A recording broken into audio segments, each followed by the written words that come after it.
Oi, oi! Muito bom dia, muito boa tarde, muito boa noite. Aqui quem fala é Rodrigo Oliveira de Jesus Melo. Vou apresentar, como mostra na capa do trabalho, sobre design ativo para a mobilidade urbana em Salvador, as consequências da expropriação em Salvador, Bahia. E é isso, lá vamos nós. Inicialmente organizei por tópicos como pretendi apresentar, já deixando separado alguns pontos chaves para a apresentação. Vamos começar pela minha razão de escolher esse tema.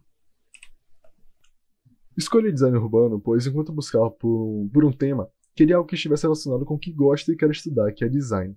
Além dele já estar no meu cotidiano, já que eu trabalho como designer gráfico, eu fiquei muito tempo pesquisando e lendo os textos que o Ramon passou, para eu saber que tipo de conteúdo produzir. Eu assumi que design urbano seria o mais viável, pois ele envolve design, que é algo que é o meu principal foco, e o design urbano já está presente não só no meu cotidiano, como no de todo mundo.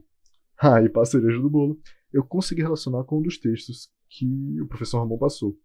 O que para mim foi um grande desafio. Meu Deus, eu passei muitos dias sem sequer começar, imaginando que tema eu poderia usar para políticas culturais envolvendo design e um dos textos passados. Após muita labuta, encontrei A Dívida Impagável, de Denise Ferreira, ela abordando sobre expropriação cultural. Para quem não sabe o que é expropriação, é privar alguém daquilo que te pertence.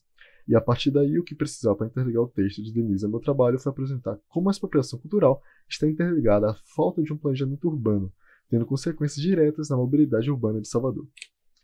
Pois bem, eu aqui vou definir o que é design urbano, sua função, e como falta compreender as demandas da sociedade e tratar essas questões de forma mais consciente.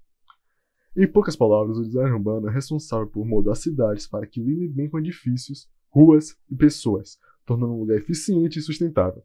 Por causa disso, está no cotidiano de todos, e toda cidade, bem planejada ou não, passou pelo processo de design urbano. Então, de fato, está presente no cotidiano de todo mundo. O bom design urbano. As qualidades do design urbano são compostas por autenticidade, arborização, segurança, mobilidade, harmonia e durabilidade. Aí no slide tem a definição de cada um nesse contexto aí.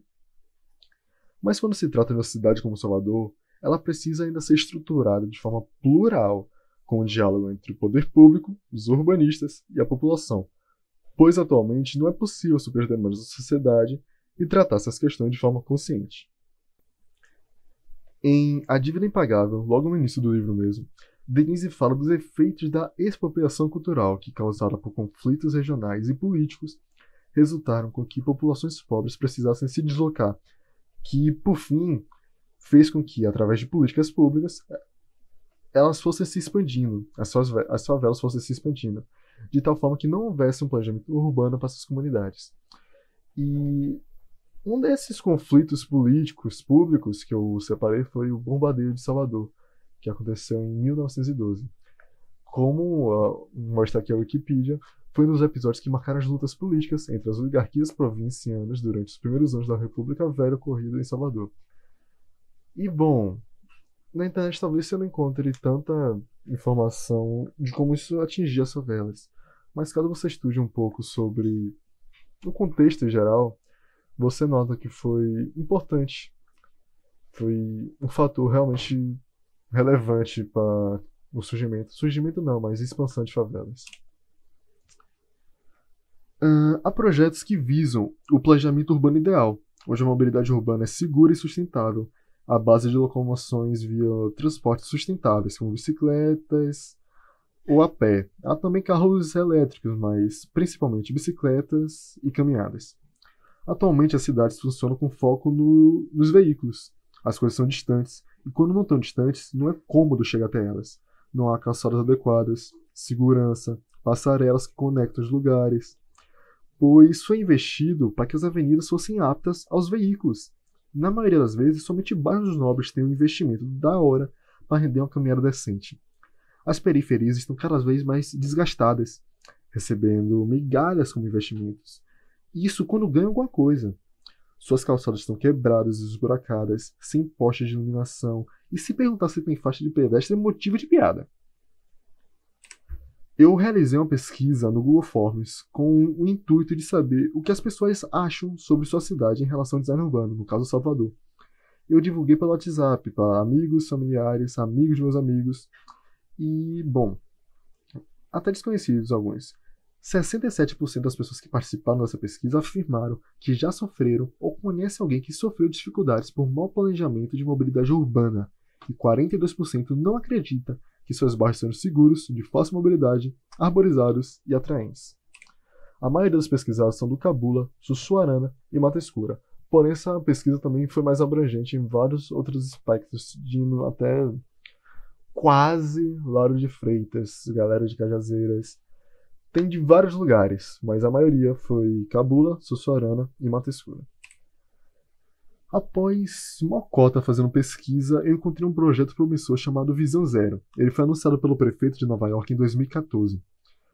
O projeto Visão Zero propõe dezenas de iniciativas. Eu separei umas como redução de limite de velocidade nas áreas urbanas e o redesenho das pistas, com o objetivo de não haver mais mortes no trânsito da cidade. Ou seja, projeto Visão Zero, morte zero. Opa. As vias foram feitas para os carros, mesmo havendo muitas pessoas andando. E quando um acidente acontece, não é somente culpa do motorista por ter excedido a velocidade. As ruas foram feitas para eles se sentirem no direito de andar rápido, de estar a, 120 km por hora. E, bom, assim como não pode culpar os motoristas, também não pode culpar os pedestres por agirem de forma imprudente, já que não é tão simples atravessar uma rua, atravessar uma avenida movimentada, sem faixa de pedestre, sinalização, passarela, e quando tem, não é tão bem planejado, não é prático, ou mesmo os motoristas não respeitam. O pedestre geralmente só olha para os lados, calcula na cabeça dele a distância e o tempo do carro para saber se dá para atravessar a rua correndo ou não. Eu mesmo, todo dia, toda vez quando estou saindo do trabalho, faço esse cálculo para atravessar a rua, para chegar no ponto de ônibus. Tá tendo uma obra no meio da rua, aí eu tenho que atravessar a rua até chegar nessa obra, não tem sinalização, não tem nada. Quando eu chego nessa obra, eu tenho que atravessar a rua de novo para chegar no ponto de ônibus, sem sinalização, nada, é péssimo. Tá tendo uma obra-zona que pega o meio da rua inteiro, o que complicou toda a mobilidade urbana que já não era lá essas coisas. Com todo esse caos, se torna difícil reparar no mundo ao seu redor e sentir, escutar o que está acontecendo, como uma orquestra dramaturga apresentando o caos que é o cotidiano. A buzina do motoboy entregando a comida, o baleiro gritando, pedindo que o motorista abra a porta para que ele possa trabalhar, pessoas conversando e dançando, as britadeiras naquela construção que eu tanto reclamo e torço para eu achar que vale a pena quando acabar. A atitude um tanto nômade de se transportar a pé me permitiu experienciar o espaço-tempo que a mobilidade urbana oferece. Mas nem tudo são flores. Parece ser uma tarefa infinita redesenhar a cidade para melhor mobilidade urbana, principalmente as periferias, visto que, para cada problema citado, é visível a gravidade da situação e como está sendo inefetivo tudo isso. Para cada novo olhar, outro modo de sentir a política cultural no cotidiano urbano encontrado. Pois bem, com isso, concluo minha apresentação sobre design ativo para a mobilidade urbana em Salvador.